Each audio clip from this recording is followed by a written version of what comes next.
Não tem alguma configuração antes de entrar direto no Facebook, não? Ó, já está aqui, ó. A configuração já está aí na reunião. Oxi. Seu caminho de Zoom.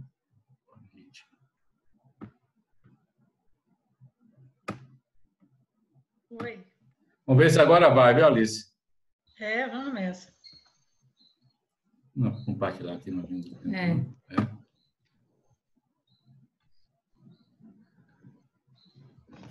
Tudo certo. Eu estou aqui no escritório improvisado porque pega melhor a internet desse lugar. Com certeza. É luta. Sair de meu escritório.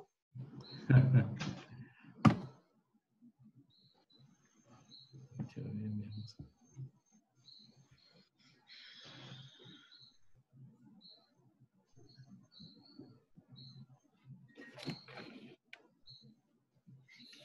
Entrou não, né? Posso falar Aqui, com você? não, ainda não. Para aí, só um minutinho. Só um minutinho. Já estamos entrando aqui ao vivo. Ah, tá.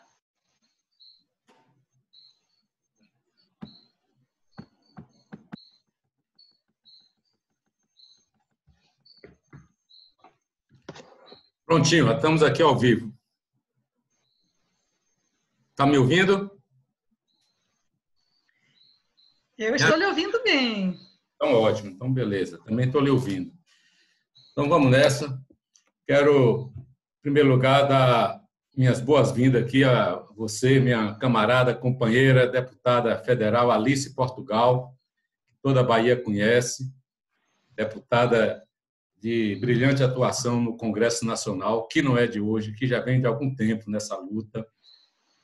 Eu queria também agradecer a presença, a participação aqui dos meus amigos, os colegas. Nós estamos fazendo essas lives, Alice, já de algum tempo, durante esse período aí de coronavírus, para contribuir um pouco para as pessoas terem uma quarentena produtiva.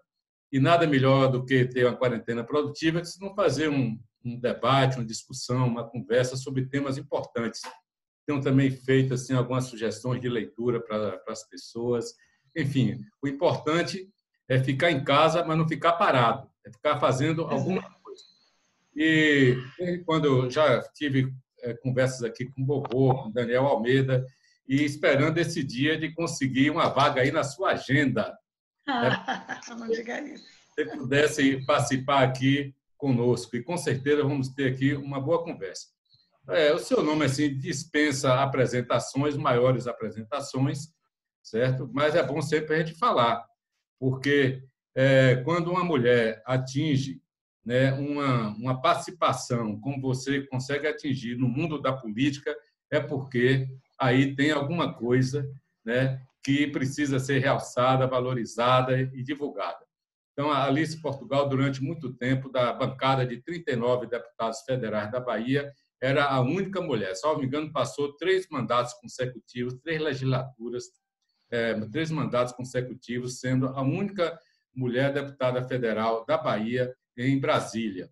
Mas a sua origem era no movimento sindical, na luta dos servidores da universidade, da fundação da CUT, da fundação da CTB, das lutas salariais, das lutas políticas, da luta pela democratização do país.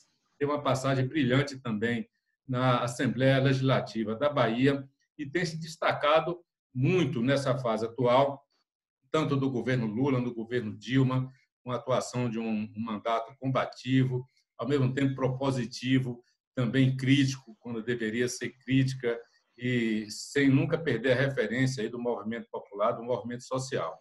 Então, isso tudo faz a diferença, com certeza, e isso que está, portanto, uma grande qualidade sua é de manter essa coerência, manter as suas convicções e, com isso, se tornar uma personalidade da política aqui da Bahia.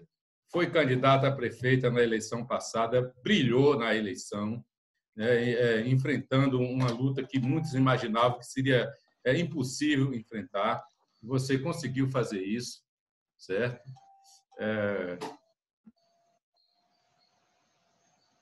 Então, Então, aí eu dei uma parada aqui por conta da nossa imagem. Certo? Ah, foi? Congelou? Está ouvindo agora? Estou ouvindo bem, não parei de ouvir. Não parei de ouvir. Beleza. Então, eu queria, portanto, dar aqui as boas-vindas, meu boa noite a você e saber como é que está sendo a vida para enfrentar essa quarentena, enfrentar Bolsonaro, certo? E ainda cuidar do processo político aqui na Bahia. Como é que está sendo? Boa noite para você, nossa deputada federal pelo PCdoB, Alice Portugal. Boa noite, Everaldo. Boa noite. Boa noite a todos que te seguem, que nos seguem nas redes sociais. Tenho acompanhado algumas das suas lives, às vezes não ao vivo, vejo depois uma coisa ou outra e realmente você, além de um experiente quadro da política, realizou grande mandato na Câmara Municipal de Salvador, é um gestor experimentado também hoje, né, no serviço público. Isso é algo muito importante de ser dito. Né? Chefe de gabinete da Secretaria do Trabalho, né, até bem pouco tempo, e, sem dúvida alguma, é um dos nossos orientadores políticos, né, está licenciado no momento da presidência do nosso diretório municipal do PCdoB, viu, gente? Mas é um dirigente experimentado. Eu vim do movimento estudantil, bem jovenzinha, e adentrei no movimento sindical, já encontrei Everaldo. Quando eu era do movimento estudantil, lá na década de alguma coisa, Everaldo ele organizou uma residência estudantil dos estudantes de Brumado, aqui em Salvador, e ele realizava um trabalho espetacular de consciência dos estudantes do interior.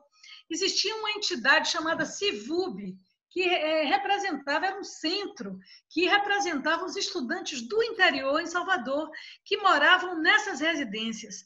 Estudantes, em geral, pobres, que vinham para a universidade pública pelo vestibular, porque não tinha nada disso. Não tinha Enem, não tinha nada disso. Era luta. E eu era estudante e conhecia Everaldo nessa luta da CIVUB, com os alunos de Brumado, ao lado daquela residência também de muita luta, muita história, dos estudantes da residência de Padre Torrã, não é? Que eram ainda mais pobres. Então, Everaldo, você ali no Tororó fazia revolução, não é? E fazia revolução pelo interior do Estado. E eu, da Faculdade de Farmácia, no DCE da UFBA, na reconstrução da Uni, tudo isso eu participei na década de 70 e enfrentamos juntos, não é? Os momentos finais da ditadura, mas igualmente muito duros. Com certeza. Depois, no movimento sindical, eu já te encontrei no Baneb. Né? Vejo que era um estudante proletário, fez concurso, entrou no Baneb, virou bancário e participou da renovação do Sindicato dos Bancários da Bahia, foi presidente do Sindicato dos Bancários da Bahia, da Federação dos Bancários, da CUT Bahia, ainda na fase que tínhamos apenas uma central sindical, bons tempos de unidade, e é fundador, depois da pluralidade nas centrais, da Corrente Sindical Classista e da CTB. Isso tudo participamos juntos, né? Tive a honra de ser oradora de muitas propostas defendidas para que Everaldo fosse presidente da CUT nas nossas assembleias e congressos sindicais. Então, lhe agradeço, Everaldo, por essa parceria, por esse aprendizado, não é? Às vezes, por ter entrado no parlamento, as pessoas podem não lembrar, mas há uma trajetória paralela, similar, não é? Da nossa construção política. E vocês não sabem o que eu sei também, que Everaldo é poeta e dos bons. Poeta de vez em quando, de vez em quando. Grande poeta, eu sou uma poetisa recolhida, ele é um poeta explícito, né? Professor. Recentemente fizemos um debate emocionante, não é? Da Escola Tales de Azevedo, onde ele leciona, e é muito querido, é um grande professor. Né? Verdade. E, enfim, veja só que quadro da política completo. Sindicalista, lutador desde jovem, hoje gestor, e eu espero que volte a ser vereador em nossa capital. Estamos trabalhando para isso. Estamos trabalhando para isso. Presta uma qualidade, não é? Uma qualidade diferenciada à política com letras maiúsculas que nós procuramos fazer. Infelizmente, nesse momento de pandemia, né, Everaldo? Momento de pandemia, estamos fazendo esse trabalho distante, mas encurtando as distâncias, não é? Porque é necessário enfrentar o arbítrio, enfrentar o retrabalho, né? Para resgatar a democracia. É isso que estamos fazendo e, sem dúvida, dizendo ao povo brasileiro, né, sobre a culpa de Bolsonaro por boa parte das mortes pela Covid-19, porque ele, como presidente eleito, deveria estar ouvindo a Organização Mundial de Saúde e chamando o povo para permanecer em casa. Diferentemente disso, manda R$200 como proposta de auxílio emergencial, e foi a Câmara dos Deputados, e eu tenho muita honra de ter participado disso, que conseguimos aumentar para R$600. Nossa proposta era um salário mínimo por família, com renda per capita zero, praticamente, como nós temos hoje, 12.900.000 desempregados. Então, conseguimos passar para R$600, né? Chegamos até o meio termo com o centro nos apoiando, e R$1.200 para as famílias gerenciadas por mulheres. Isso é o que chegamos nesse exato momento. Bolsonaro, para se vingar, não deixou que outros bancos fizessem o pagamento. Está lá os bancários da Caixa Econômica, os economiários, se contaminando, sendo verdadeiros heróis e heroínas, organizando filas nas madrugadas para tentar manter o distanciamento entre as pessoas, mas a contaminação correndo solta pela aglomeração que, lamentavelmente, a necessidade forma. Então, isso, Alice, sem contar a atitude, que a gente diz assim, translocada, mas tudo que ele faz não tem nada de translocado, tudo é muito premeditado, né, de se insurgir contra as orientações da Organização Mundial da Saúde. Exatamente. E jogando o povo brasileiro numa situação de completo perigo, de risco de vida. Então, o presidente da República, em vez de dar um bom exemplo nesse momento, ele dá um péssimo exemplo e se indispõe contra todo mundo, contra os governadores, contra os prefeitos, né, contra os médicos, contra os profissionais de saúde. É uma verdadeira loucura o que esse cidadão vem fazendo aí. Ainda bem que o povo brasileiro não está seguindo esse cara. Mas como é que está sendo o funcionamento do Congresso Nacional aí nesse período? Assim como o nosso agora, remoto. E realmente é uma coisa, né, nova. Há, portanto, assim, uma concentração muito grande nos líderes das responsabilidades, porque parte dos líderes estão em Brasília, os mais velhos não estão, né? Então, os mais jovens, o PCdoB tem a sorte que tem uma líder mais jovem, está lá perpétua, no momento com sua flor na cabeça, mas se arriscando, né? Se arriscando. Mas está sendo um trabalho remoto, mas muito intenso, né? Eu digo sempre, estamos com os olhos cozidos das telas, porque daqui nós aprovamos o auxílio emergencial, nós lutamos contra a MP 907, que cria a carteira verde e amarela e tira direitos dos trabalhadores e, inclusive, precariza o trabalho, né, profundamente. Com certeza. Né? Agora, acabamos de aprovar o auxílio a municípios e estados, que foi também uma luta muito grande, porque inseriram uma série de matérias estranhas no projeto e a facilitação para os bancos, facilitação para o mercado muito forte, né? Em contrapartida ao auxílio aos municípios. Então, todo dia é uma disputa brutal. Eu tenho participado intensamente dos debates. E, Everaldo, eu vou lhe dizer, se não fosse o Poder Legislativo, o Brasil estaria à mercê de Bolsonaro. Com certeza, com certeza. Nós conseguimos constituir alianças, algumas alianças temporárias, né, precárias, algumas delas que nós sabemos inconsistentes, mas pelo menos para o momento da pandemia, eu queria lembrar você, Alice, porque nas conversas, mesmo por telefone e tal, com alguns companheiros, professores, bancários também, tem falado muito e tem elogiado muito, né, o Congresso Nacional e algumas parlamentares do Congresso Nacional, sobretudo aqui da Bahia, pela postura, ao mesmo tempo, combativa e crítica e ampla, para poder conquistar alguns apoios importantes. Eu sei que você está em outra reunião aí de bancada, então sei que não vamos poder ficar aqui a noite Não, toda. já me dispensei, estou toda à sua disposição. Então ótimo, porque aí já poderia entrar aqui no assunto que eu acho que tem muita gente querendo saber como é que é essa história do congelamento de salário que o Bolsonaro exigiu em contrapartida, né, o congelamento do salário dos servidores públicos. Alguém ficou de fora, está todo mundo participando. Como é que é essa situação? Pois é. Eu estou checando aqui, nossa imagem no Facebook está maravilhosa. Viu? Agradeço aí a todos que estão nos acompanhando.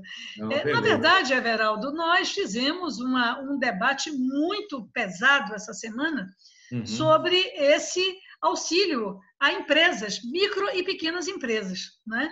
E esse auxílio, evidentemente, envolvia crédito, envolve também a diminuição da carga tributária. E para compensar isso, o governo insere no contexto, através das influências do mercado, o congelamento de salários dos servidores públicos.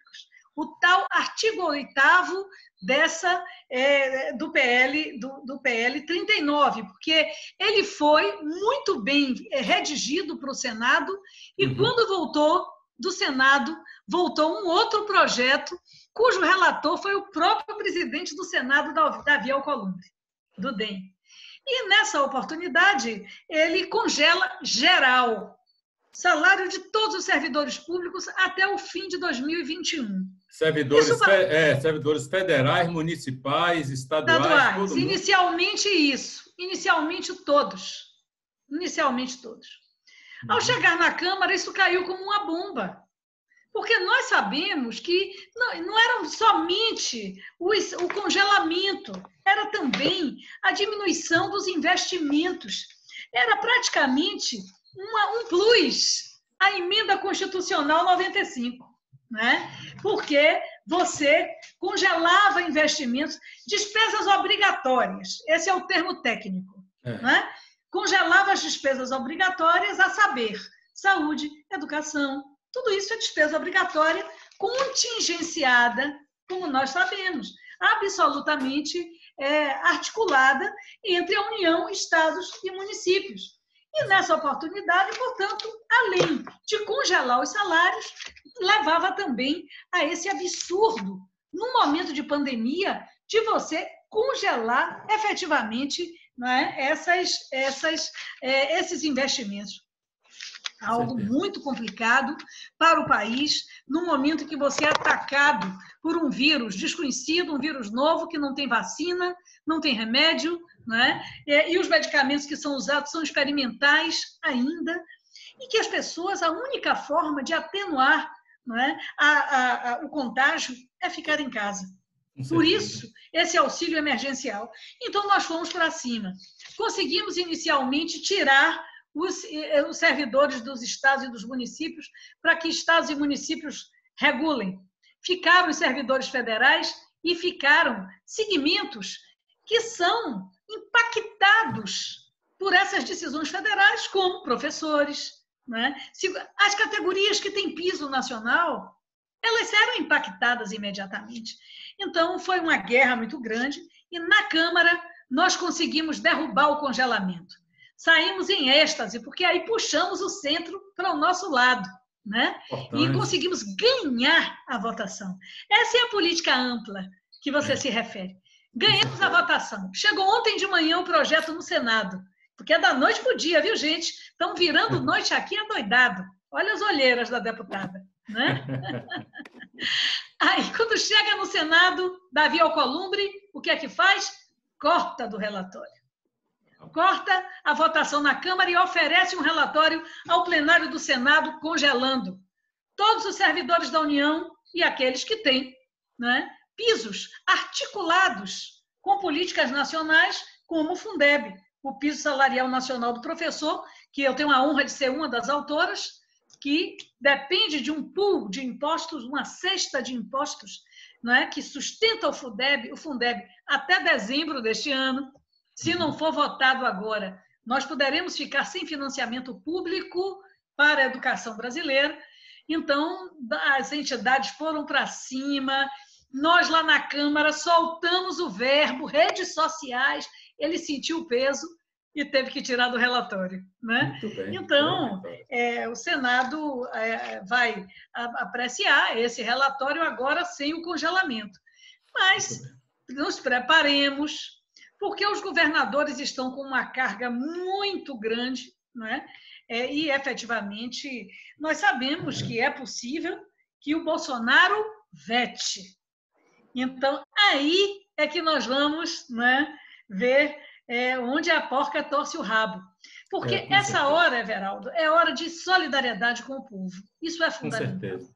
Com certeza. Né? Como as centrais sindicais fizeram no dia 1º de maio. É também hora de politização. Então, é das sacadas, das janelas, que nós temos que bater as panelas, das projeções nos prédios. Nós não podemos ficar parados esperando ver os nossos direitos ruírem. E a crise econômica e sanitária ganhar a parada. A crise sanitária é gigantesca e vai crescer.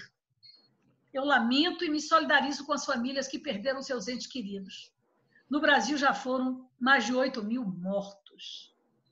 E, é claro, aqui na Bahia nós conseguimos fazer ter uma previsibilidade, o governador tem atuado com uma energia elogiável. Mas os novos piratas americanos retêm os respiradores quando eles fazem escalas em aeroportos americanos ou aeroportos que os americanos controlam. É um negócio agora, absurdo. por exemplo, tem uma carga de respiradores que Rui Costa não conseguiu trazer. É uma coisa completamente absurda. Criminosa. É um certo precedente que a gente nunca viu antes, né? Uma situação dessa, equipamento de saúde sendo sequestrado por uma orientação de governo, deixando uma situação completamente sem nenhuma justificativa. Ô, Alissa, agora ainda Bolsonaro não faz nada. Não faz nada. Nós botamos 30 bi na mão dele do orçamento, 19 bi para a saúde, e ele não usou, vamos usar o termo popular, não é certo? Não gastou esse dinheiro por incompetência. Incompetência e, efetivamente, não executou o orçamento. Isso é uma coisa muito grave e nós precisamos denunciar isso para que o povo entenda o que está acontecendo. Porque a culpa é dele, porque o Congresso já botou o dinheiro na mão dele. Não usa por incompetência, trocou o pneu do carro com o carro andando na saúde, mudou de ministro. O ministro, coitado, está todo perdido. Hoje de manhã nós sabatinamos ele, completamente perdido. Ele entupiu o ministério do cara de militares. Hoje eu perguntei ao ministro, ele disse, é porque nós estamos em guerra. Essa não é a equipe definitiva. Essa não é a equipe definitiva e nós estamos mal de general no comando da saúde, não é? Obviamente, vai depender muito da pressão popular para Bolsonaro não vetar, não é? Essa vitória que garantiu o não congelamento dos salários dos servidores, mas, ao mesmo tempo, para exigir que ele cumpra o orçamento e garanta o atendimento e não faça com que os médicos sejam obrigados a escolher quem vive e quem morre, porque é o que já está acontecendo em várias cidades brasileiras. São duas coisas que eu considero assim importantes nesse momento. Primeiro, é de dar condições às pessoas de suportar esse processo de quarentena. Então, do ponto de vista mais imediato, e aí, como você falou, o Congresso Nacional teve uma atitude brilhante. Bolsonaro queria colocar R$200 na mão das famílias mais carentes, né? E quando se fala em famílias carentes, são trabalhadores, na maioria das vezes, na informalidade. Aqui em Salvador, 62% de quem trabalha, tem alguma renda, trabalha na informalidade, prestando alguns, fazendo biscate. E quando chega uma hora dessa de quarentena, essas pessoas ficam sem renda. Então, é necessário que elas tenham condições mínimas de sobrevivência. Então, numa hora dessa, de dar condições às pessoas para sobreviver ao processo de quarentena, o cara insiste, briga e faz guerra para reduzir salário de trabalhadores, congelar salário de trabalhadores, ou então reduzir direitos, como essa história dessa carteira verde e amarela, para reduzir os poucos direitos que ainda restam e reduzir os salários indiretos dos novos trabalhadores, né, numa situação que nós estamos. Então, não se justifica de maneira alguma. E a outra situação é essa questão das verbas que precisam ser destinadas para a saúde. Agora, claro que outras políticas são realmente necessárias, o processo de pós-pandemia, assim por diante. Agora, o que está chamando a atenção, deputado, é o seguinte: o presidente Bolsonaro e seu governo age com maior descaso em relação à saúde do povo brasileiro. Isso já vem desde o início, não é coisa da agora. Primeiro ele disse que era uma gripezinha, depois ele disse que era um alarde da imprensa, e que a imprensa era culpada, depois foi para cima dos governadores, tentando responsabilizar, né, por uma possível ampliação da crise do desemprego no país. E, ultimamente, mudou o ministro da Saúde, em pleno processo, o ministro da Saúde que estava levando à frente as orientações da OMS. Mas, nesse processo todo, né, que aprofunda o seu desgaste, aumenta, vamos dizer assim, o grau de irritação da população brasileira em relação a ele, ele aí começa, a cada domingo, né, apresentar as mais absurdas declarações, né, pregando contra o STF, contra o Congresso Nacional, sugerindo, né, que ele deve mandar sem ter que prestar contas a ninguém. Como é que você está vendo esse quadro, essas duas atitudes deles? Primeiro, o descaso em relação à saúde, que você já falou. E essa outra atitude é só uma medida assim, para tergiversar, né, para tirar o foco, né, da sua atitude de irresponsabilidade, ou ele está querendo realmente criar condições para dar um autogolpe, né, e fechar Congresso e eliminar as garantias democráticas que nós ainda temos a muito custo? Muito bem, Everaldo. Você pegou uma questão crucial, aliás, com sua sagacidade, sua visão ampla. Bolsonaro, ele não vive sem um antagonista. Eu estou na Câmara dos Deputados, você já falou aí da longevidade, enfim, não é? Seus seguidores acabam fazendo as contas. Ainda bem que não são só as minhas contas. Então, eu conheço o Bolsonaro há muitos anos. Entrei na Câmara em 2003. Imediatamente eu pedi, né, os documentos da ditadura, que ainda estavam presos dos quartéis, no SNI, no velho SNI, né? Depois achamos queimados os arquivos juntos aqui na Aeronáutica, em Salvador, na base aérea.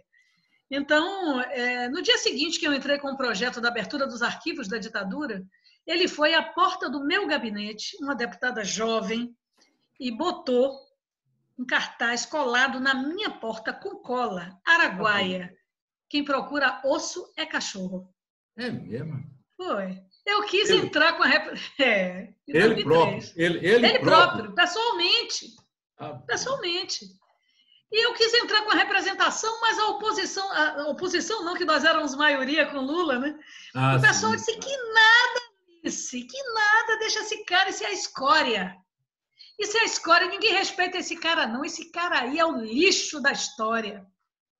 E eu fui desaconselhada, eu disse, olha, eu aprendi muito cedo que antes que o mal cresça, corta-se pela cabeça. Com certeza, com certeza. Nós não cortamos. A verdade é que nós não cortamos. E o ovo da serpente foi sendo chocado.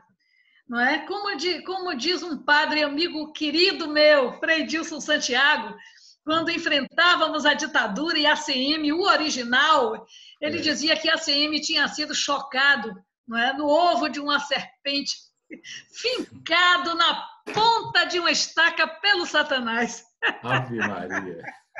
É a figura dantesca do que é a extrema-direita. Isso é Bolsonaro. Isso é Bolsonaro. Bolsonaro é a escória, é o fim da história. E houve esse erro político, esse tropeço histórico da nossa gente, que, induzida pela mídia corporativa, achou que política era sinônimo de coisa suja e que precisava botar uma pessoa com essa natureza para dirigir um país como o Brasil, um continente de gente generosa. As pessoas agora estão entendendo o que é Bolsonaro. Ele é o ódio personificado.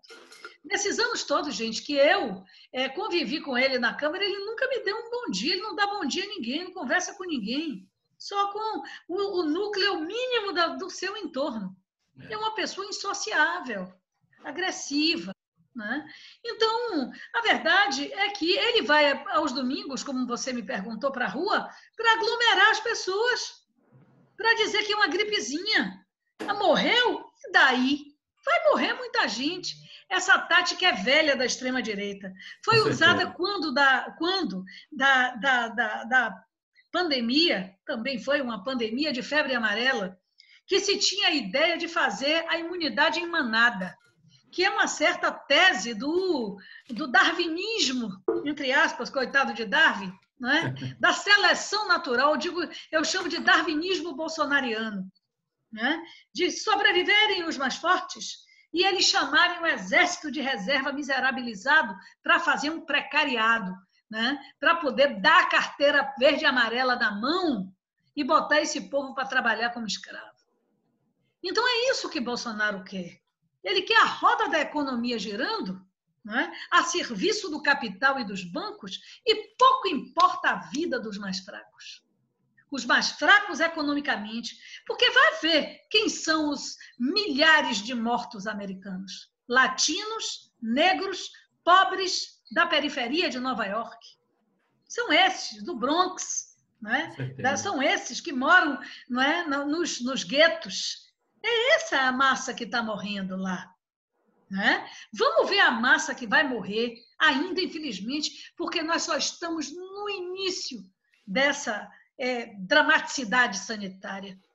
Então, ele puxa para isso. E aí, o que é que ele faz? Ele enfrenta os poderes, enfrenta o Supremo, desmoraliza o Supremo, desmoraliza a Câmara dos Deputados. No domingo e na segunda-feira, ele diz que não disse.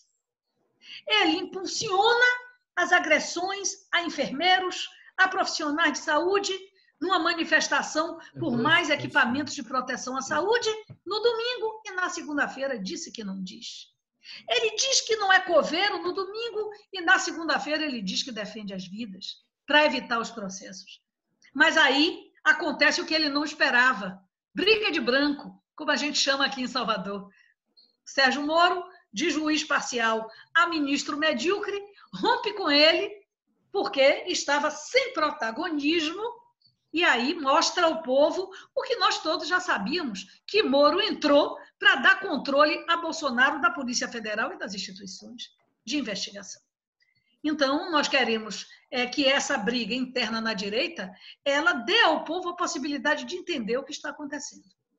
Bolsonaro não se importa com a vida das pessoas, é responsável pelas mortes que estão ocorrendo e quer, né, fazer com que a democracia se retraia. E ele deu um alto golpe, bote aí os militares para dirigir, porque vai dizer que não estão deixando ele governar. Mas nós não vamos permitir isso, não é, Everaldo? Vamos virar esse jogo. A gente não vai permitir, com certeza, com certeza. É isso. Então, essa é a realidade. Os domingos têm sido domingos de desespero para o povo brasileiro, né? E eu espero que no Dia das Mães, quem sabe ele se lembra que teve uma, né?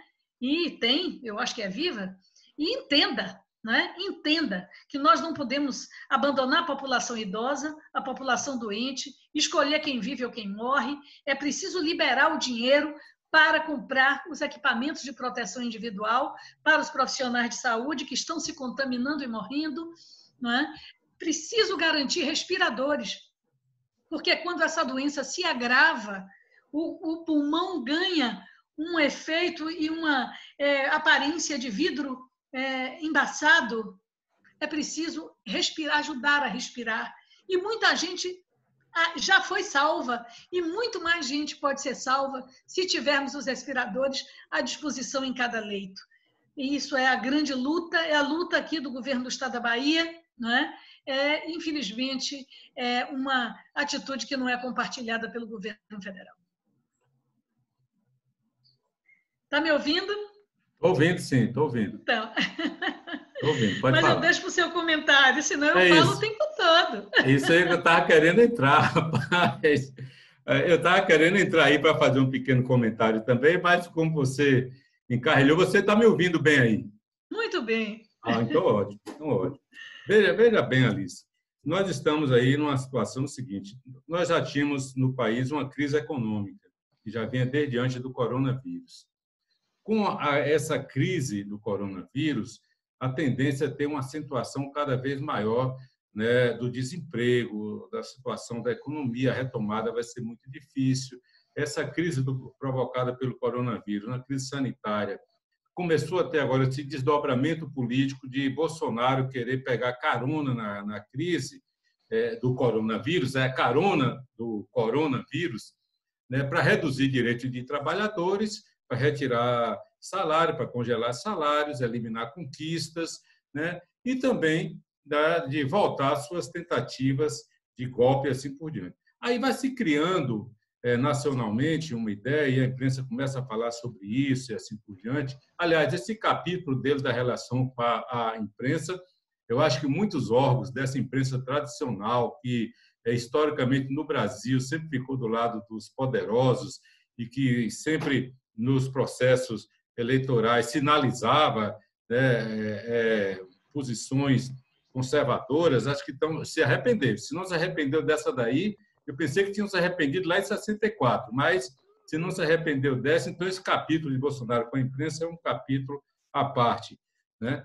Então, mas começa a surgir, né, uma discussão, ou seja, quando o presidente da Câmara começa a falar sobre isso, quando o ministro do Supremo Tribunal começa a falar, é porque alguma coisa existe que precisa a gente também prestar atenção.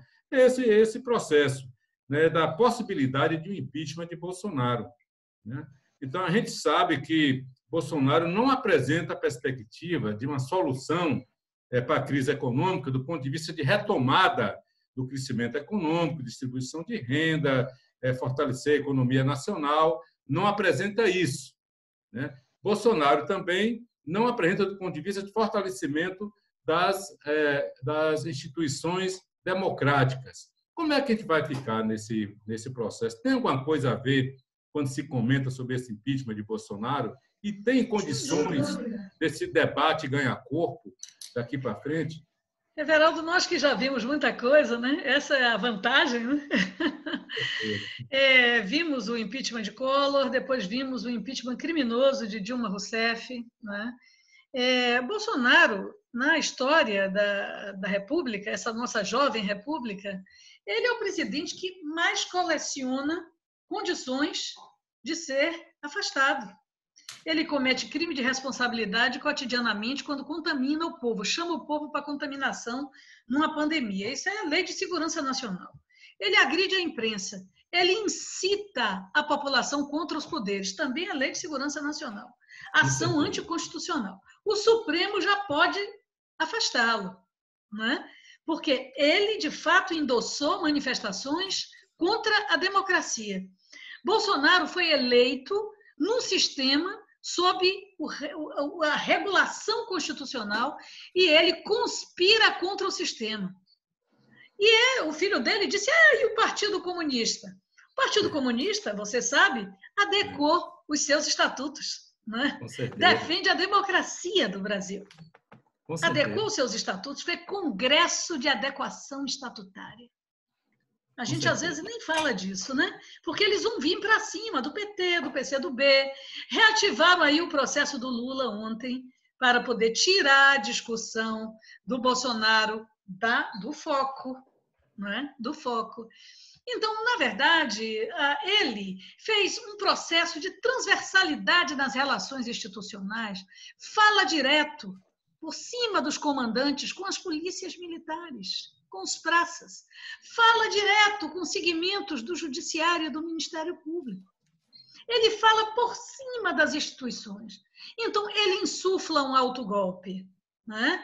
Por outro lado, e isso é inconstitucional, ele não pode romper o rito constitucional, ele não pode conspirar contra a democracia. Então, Bolsonaro, ele já tem instrumentos e elementos de sobra para ser afastado.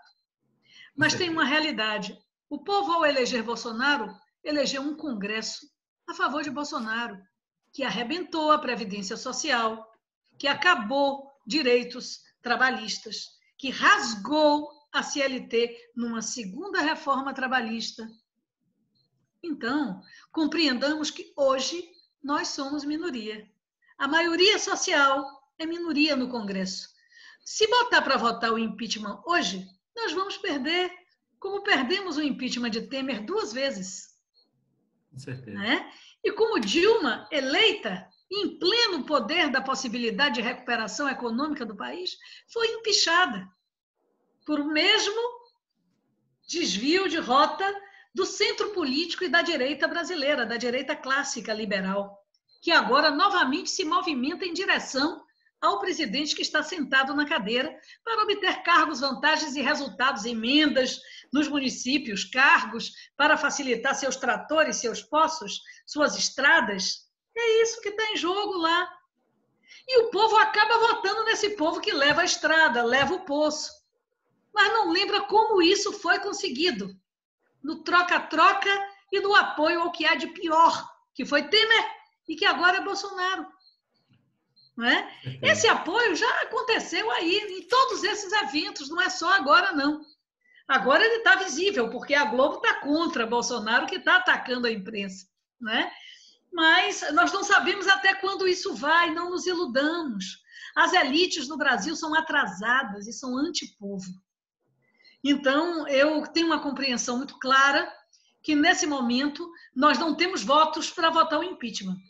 Mas nós vamos fortalecer essa luta do fora, basta Bolsonaro, né? Vamos assinar os requerimentos de impeachment, mas agora nós estamos com uma CPI que está ali no prelo. Se essa CPI sair, nós vamos denunciar com mais força e podemos construir maioria na Câmara para logo a seguir afastar esse presidente nefasto, incompetente, que não tem envergadura para ser presidente do Brasil, que desdenha da morte do povo. É a CPI da fake news? É a CPI da fake news? Essa daí tem tudo para afastar Bolsonaro. Porque o gabinete do ódio já está provado que funciona no Palácio do Planalto e no gabinete do filho dele. Isso aí todo mundo sabe, já foi provado, né? Então, agora é fazer com que essa CPI da fake news faça um relatório que criminalize, culpabilize, convoque, né? E processe, né? O clã Bolsonaro.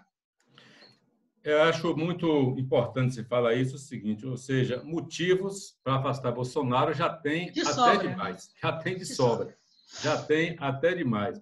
A grande questão é que impeachment é decorrente de uma determinada correlação de forças e que hoje nós não temos, ainda mais nesse período de pandemia. Como é que faz um grande debate nacionalmente, né, se o próprio Congresso não está conseguindo se reunir e as outras instituições também? Mas eu acho que deve realmente fortalecer todo esse processo de investigação, não somente do processo da fake news, mas das acusações que o Moro também saiu atirando nele. Quer dizer, o Moro e o Bolsonaro são irmãos gêmeos. Um não é muito diferente do outro, né? Mas o Moro saiu atirando. Então, é necessário que se investigue as acusações do Moro em relação a Bolsonaro. Eu queria fazer um registro aqui, deputada. A senhora está me ouvindo aí? Perfeitamente. Pois é. Tem algumas pessoas estão entrando aqui. Nossa live está bombando, viu? É mesmo? Que bom! Gisele Henrique está sempre acompanhando a gente. Gisele! Dali de Laura de Freitas. Mariana Silva, não sei se você conhece Mariana Silva.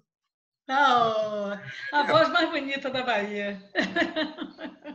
Beri Lúcia também, Lúcia Maia, Douglas Lúcia! Cristina Silva. Quem mais aqui? Manuel Vidal. Manuel Vidal é um enfermeiro da prefeitura, já participou aqui conosco. Graça Filizola. Oi, Graça! Já acabou a reunião lá? Está acabado, viu? Paulo Filgueiras, nosso professor Paulo, esposo de Ana. Sônia Cristina, deixa eu ver quem mais aqui. Buda do Olodum. Aqui, ó. Valeu, Buda. Jorge Eduardo de Cajazeira. Uma jornalista aqui, que é um símbolo assim, do jornalismo na Bahia, Meire Bahia, jornalista do Sintracom, Genivaldo Martins, ali também do Vale do Matatu, do Bonocô.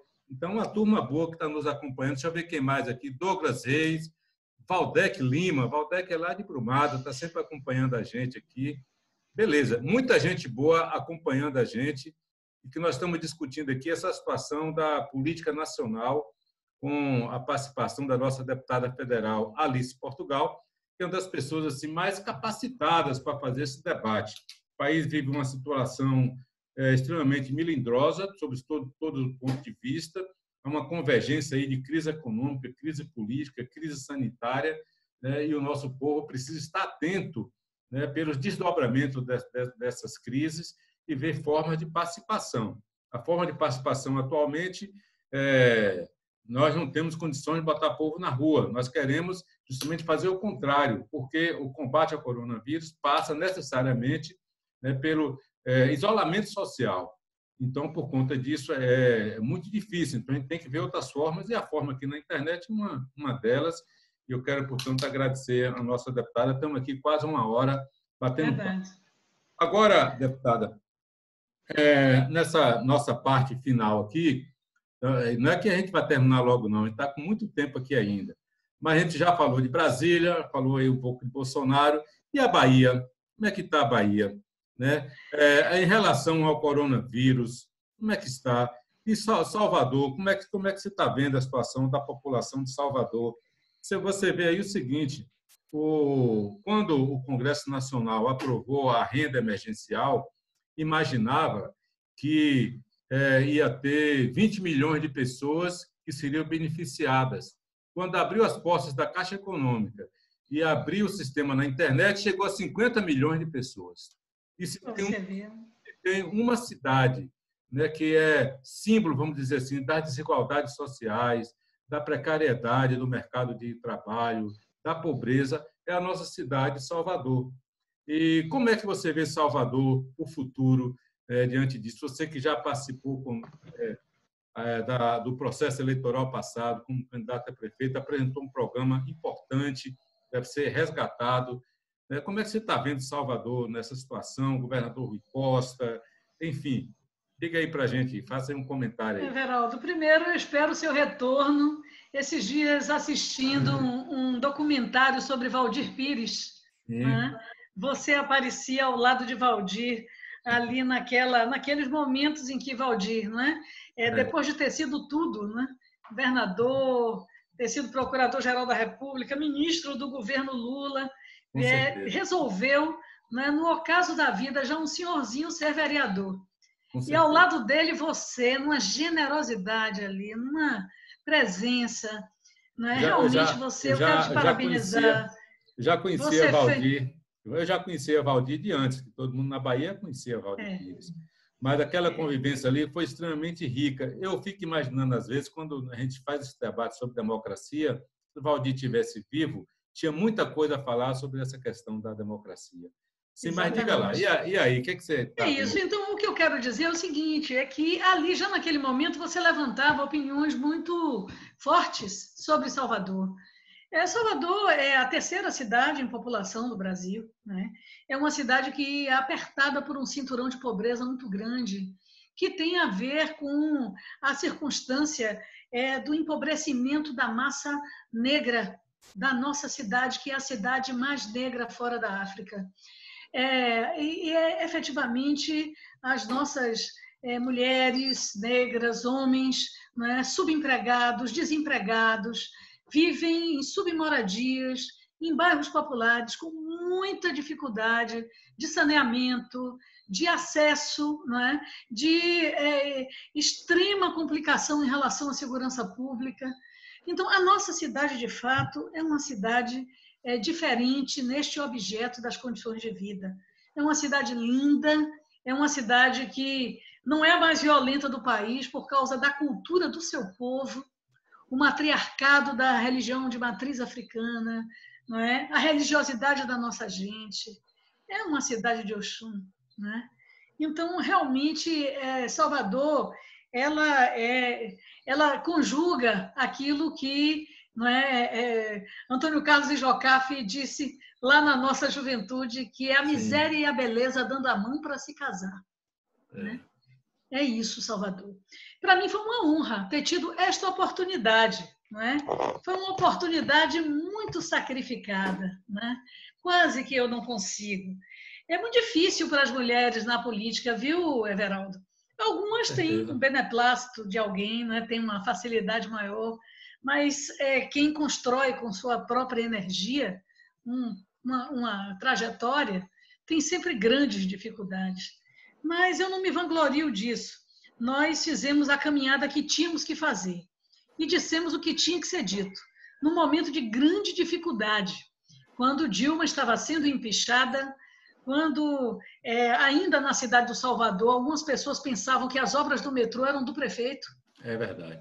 Não é? Nós fomos para a rua e dissemos a verdade. E, evidente, a partir daí, o Rui Costa ganhou grande projeção, não é? E pelo seu trabalho, fundamentalmente, mas nós ajudamos a esclarecer esses fatos, ajudamos a eleger bancadas fortes. Na Câmara Municipal, tivemos 15% dos votos, não é? Com muito pouco apoio, muito pouco dinheiro, e enfrentando a máquina municipal que estava em plenos poderes e em plena ascensão, né? Eu tenho muito medo do que pode acontecer com Salvador, apesar de todo o esforço do governador e também do prefeito ter aderido às orientações da Organização Mundial de Saúde, né? Isso é justo que seja dito. Inclusive, nesse fim de semana, ele já decretou lockdown, fechamento total em vários bairros da cidade, porque nós estamos vendo que a cidade está parada, a classe média está em casa, né? Os ricos estão nos iates e nas fazendas, mas o povão está circulando no Pernambués, está circulando aqui no Engenho Velho da Federação, onde eu moro pertinho, né? Então está circulando. E isso não pode, gente. Nós precisamos parar, porque senão o vírus vai matar muito mais do que, né, os 2.877 falecidos de Salvador. Salvador já perdeu 2.877 vidas. E esse número tem nomes. E a maioria desses nomes estão nos bairros populares da cidade. Então, isso para nós é algo muito sério, né? E nós entendemos, portanto, que está chegada a hora de uma unidade cada vez maior por aqui. Nós poupemos vidas, poupemos vidas. Agora, qual é a minha compreensão sobre a cidade? Salvador merece muito mais do que apenas seguir a Organização Mundial de Saúde. Se nós tivéssemos tido uma cobertura de saúde da família, não fôssemos a antepenúltima cidade no Brasil, né? Ou seja, uma das menores, a capital com menos cobertura de saúde da família, né? Ao invés de estar botando balaustrada de aço inox na beira da praia para em 2 anos estar oxidado, nós precisaríamos ter feito mais pelo social. E essa orientação liberal, né, é uma orientação que fortalece as empresas, fortalece outros tipos de interesse. O trading cultural e de eventos, né, da cidade. Mas o social, as creches, as escolas, a assistência básica à saúde, essa não é priorizada, né? Então, não é a hora. Porque agora eu quero dizer ao prefeito que ele está no caminho certo, decretando lockdown, fazendo o que a Organização Mundial de Saúde manda. Mas depois nós precisamos dizer à cidade que nós poderíamos estar muito melhor preparados se tivéssemos uma prefeitura com outra orientação político-social. E eu estou apoiando a Olívia Santana, a prefeita de Salvador, uma mulher negra, com uma trajetória de lutas, né? Já dei a minha dose de sacrifício, agora é ela. E nós vamos, né, nessa batalha, tentar colocar esse nome no tabuleiro da política, porque, na verdade, o governador tem outra candidata com o PT, também uma mulher muito valorosa, mas nós esperamos que a história, a politização, a capacidade, a envergadura de Olívia, além das suas características pessoais, sejam consideradas para que a gente possa ter um resultado que seja um resultado apropriado para Salvador em relação à direção do Palácio Torne de Souza. Eu sempre digo nos debates lá dentro do Comitê Municipal do partido, ao falar sobre essa situação de Salvador, porque não é só a gente que fala, né? Existem diversos trabalhos da universidade, né? O Risério, né? Grande pesquisador sobre Salvador, escreveu um livro né, de 400 páginas, um calhamaço sobre a cidade de Salvador, mas resumindo, qual a ideia principal que ele trabalha nessa obra? Né? E Risério não é do PCdoB, pelo contrário, é um intelectual que a gente respeita, avançado, polêmico, vamos dizer assim, mas a ideia central que ele fala... Anarquista! É, maravilhoso! essa questão das desigualdades, como símbolo da cidade de Salvador. E se você perceber, o tipo de poder que vem se revezando na cidade, né, é o grande responsável por isso, porque não busca novas alternativas econômicas para a cidade, novas vocações econômicas, né, não aposta em novas estratégias de inclusão social. Então, Salvador, durante muito tempo, agora que parou, porque o coronavírus não tem condição, mas a única estratégia econômica desse poder que está aí, do prefeito que está aí, dos anteriores a ele, é festa, festa, festa, festa, festa. Nenhuma cidade do mundo tem um Réveillon de 5 dias. A festa é bom, mas quando a festa é demais, a festa vai gerar o quê? Ocupação precária, baixos rendimentos. Claro que vai ter uma turma que vai ganhar muito, as grandes bandas, as grandes empresas de entretenimento.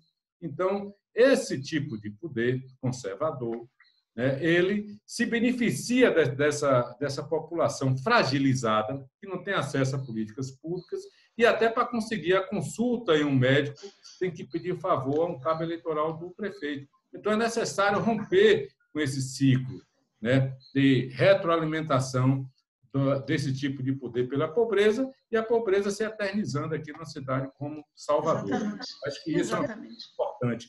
Olha, tem aqui um recado importante tem vários artistas que entraram aqui, certo? E eu sei que sua família é de artistas também, né? Gladys é pintora, seu irmão Cláudio Portugal, esse sim que é grande poeta, a sua filha que é escritora, arquiteta, você não falou que tocava acordeon? Minha gente, isso é mentira! Mas eu sei que você também pinta. Aqui estou com minhas gravuras de Dorival Caymmi aqui atrás de mim, que eu sou apaixonada. Pois é. Gilto Della Sela. Desenhadas por Dorival, viu, gente? Aí, pois é. Gilto Della Sela, o nosso cantor, mandou aqui um abraço para você, certo? Um abraço para você aí, Gilto, Pedro Sampaio, essa galera aí, Wilson Aragão, são os... Wilson! Beijo! Grande. Antônio Augusto, um abraço para Antônio Augusto. Terezinha Tavares. Terezinha é o seguinte, Terezinha é uma liderança do PCdoB, é pré-candidata também, é vereadora. Vereadora, Terezinha, minha amiga. Do subúrbio de Salvador. Então, vou fazer uma live com você também, Terezinha. Pois é, Anne Oliveira, Sônia Laura, lá de Itapaji, Nildomar Meira, que é lá de Brumado, e Cristiane Amado entrou aqui também e fez uma pergunta que eu acho que valia a pena se você pudesse falar sobre isso. É sobre os profissionais da área de saúde, da situação desses profissionais da área de saúde. Eu sei que você é profissional da área de saúde, você é farmacêutica, lotada no hospital das clínicas, né? E nós estamos vendo, hoje mesmo a imprensa está dando visibilidade, o seguinte, o número de enfermeiros afetados pelo coronavírus no Brasil ultrapassou a média, né, até mesmo de países onde o índice do coronavírus é muito maior, como é o caso da Itália. Então, está gerando uma situação, né, muito complicada para esses profissionais. Então, queria que a gente aqui, nessa parte final, você falasse um pouco sobre isso e depois a gente vai para as nossas considerações finais, que esse debate que está ótimo. Everaldo, de fato, eu sou farmacêutica e bioquímica, do Hospital Universitário Professor Edgar Santos, o velho Hospital das Clínicas. E a minha formação em Química me facilitou muito ter participado da montagem do primeiro laboratório de virologia. Eu trabalhei com vírus de hepatite longos anos, né, sob a direção do saudoso doutor Luiz Guilherme Lira. E amo minha profissão, né? Tem pessoas que não sabem qual é a minha profissão, acham que eu sou enfermeira pela minha relação direta também com os profissionais de enfermagem, ou que sou assistente social pela minha relação direta com os assistentes sociais. Na verdade, eu sou uma profissional de saúde que viu o SUS nascer. E digo a vocês, ter rompido o conceito da indigência foi talvez uma das maiores vitórias da democracia no Brasil com a nova Constituição. E esse SUS ele foi atacado, tão atacado, e veja agora, né? Agora nós estamos defendendo fila única. Nós queremos que tenha vagas do SUS e dos hospitais particulares para todos, porque estamos numa epidemia que se transformou numa pandemia, né? A verdade é que quando nós enfrentamos uma pandemia dessa dimensão, os primeiros que vão para o front de guerra são os profissionais de saúde, e eles têm que ser tratados de maneira diferenciada.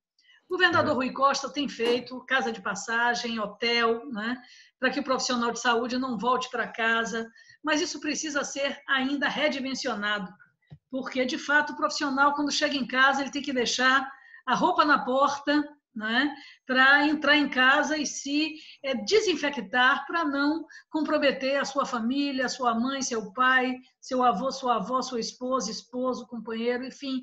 Né? Então, nós temos tido uma grande quantidade de profissionais de saúde que têm dado literalmente a vida no combate ao coronavírus. Então, lutar pela compra imediata de equipamentos de proteção individual, os famosos EPIs, é fundamental. Né? É fundamental essa questão do isolamento do profissional de saúde quando há risco de contaminação. Casa de passagem, hotelaria, isso é indispensável. O governador é o primeiro que fez isso no Brasil e nós estamos querendo transformar em lei federal. Lei federal. Né? É muito importante. Segundo, e por último, é dizer que agora, esse mês, dia 12, é o Dia Nacional da Enfermagem, Internacional da Enfermagem, né? Uhum. Dia 12.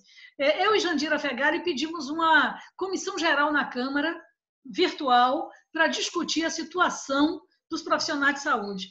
No sábado passado, eu fiz uma conversa com a conselheira federal do COFEM, Maria Luísa, que é baiana, para discutir essa quantidade exorbitante de profissionais de saúde que estão morrendo.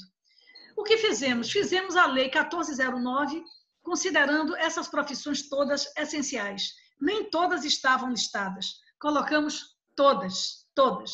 Da medicina, da enfermagem, até a fisioterapia, a farmácia, não é? Os bioquímicos, os biomédicos, os biólogos, todos estão contemplados nessa condição e estão fora de qualquer congelamento, estão dentro de todo tipo de possibilidade de restituição, inclusive às suas famílias por perdas, porque são soldados do Exército contra o coronavírus. Então, o nosso aplauso é pouco para os profissionais de saúde.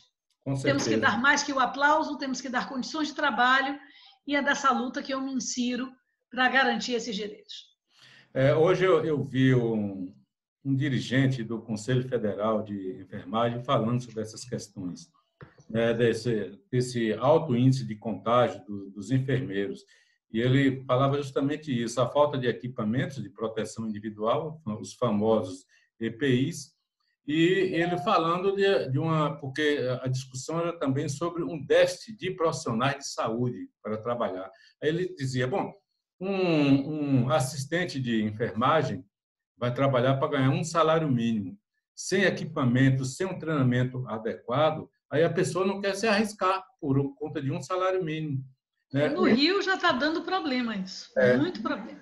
Um profissional com curso superior, um enfermeiro com curso superior, ele dizia, o dirigente do Conselho Federal, Manuel, que vai ganhar R$2.000, R$2.200.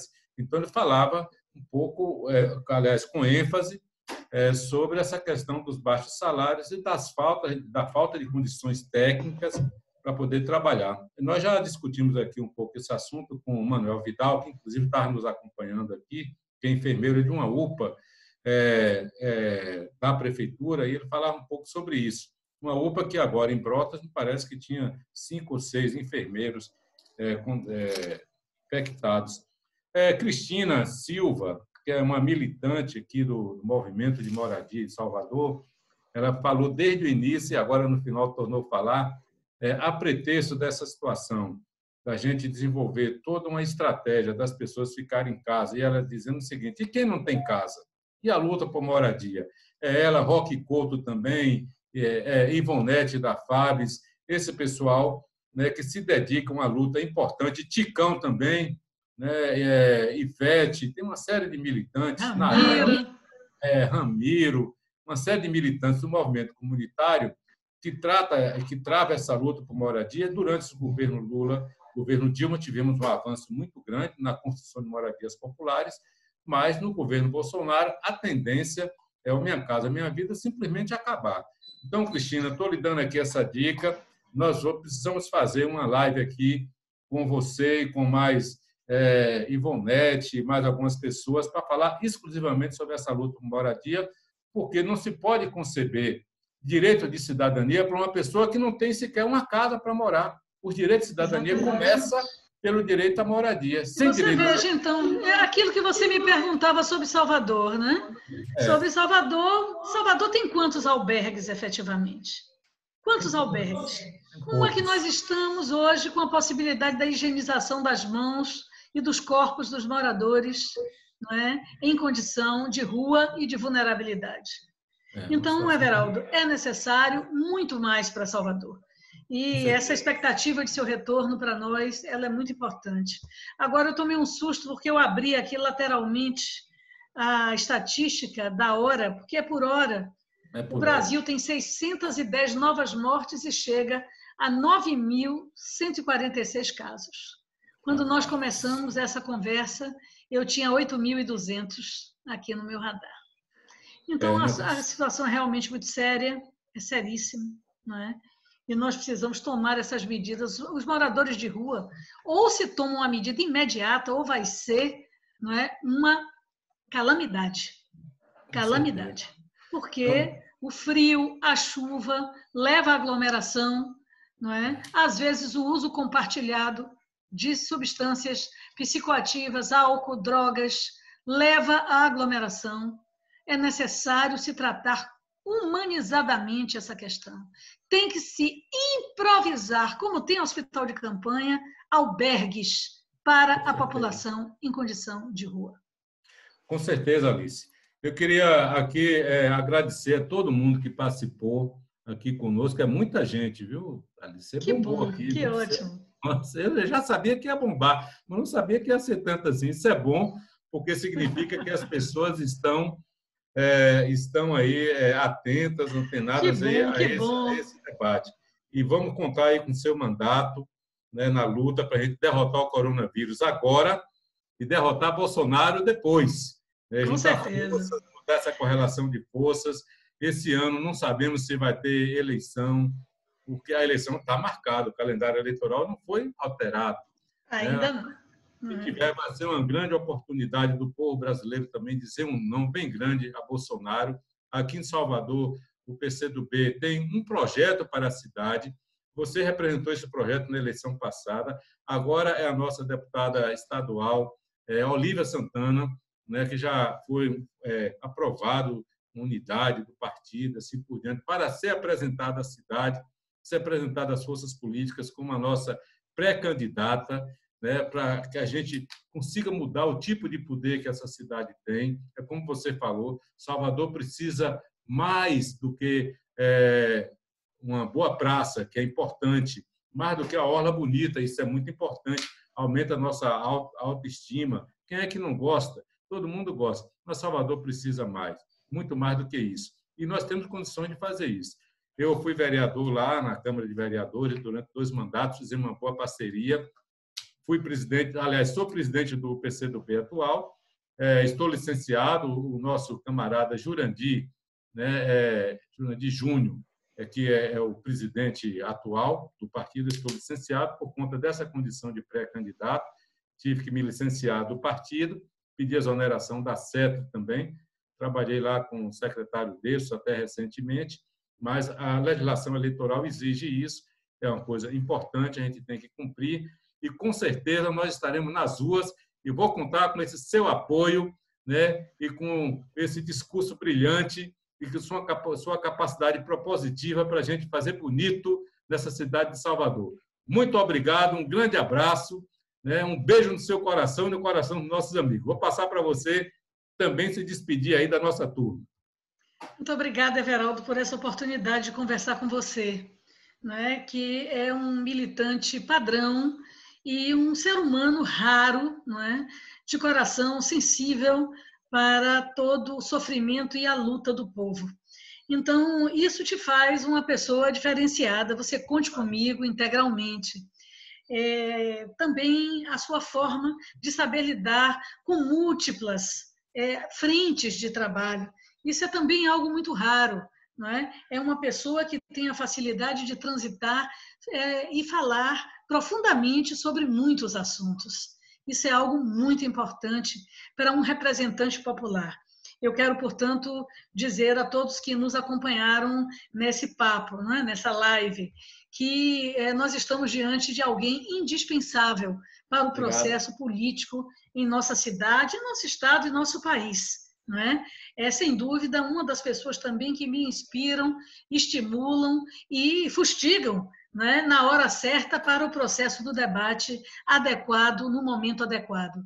Eu quero dizer a todos, portanto, que nós precisamos trabalhar esses dias distantes, mas cada vez mais próximos, em solidariedade com os que mais precisam, politizando essa solidariedade e garantindo, sem dúvida, a bandeira da esperança, a esperança da cura, né, e a esperança da luta e do resgate da democracia.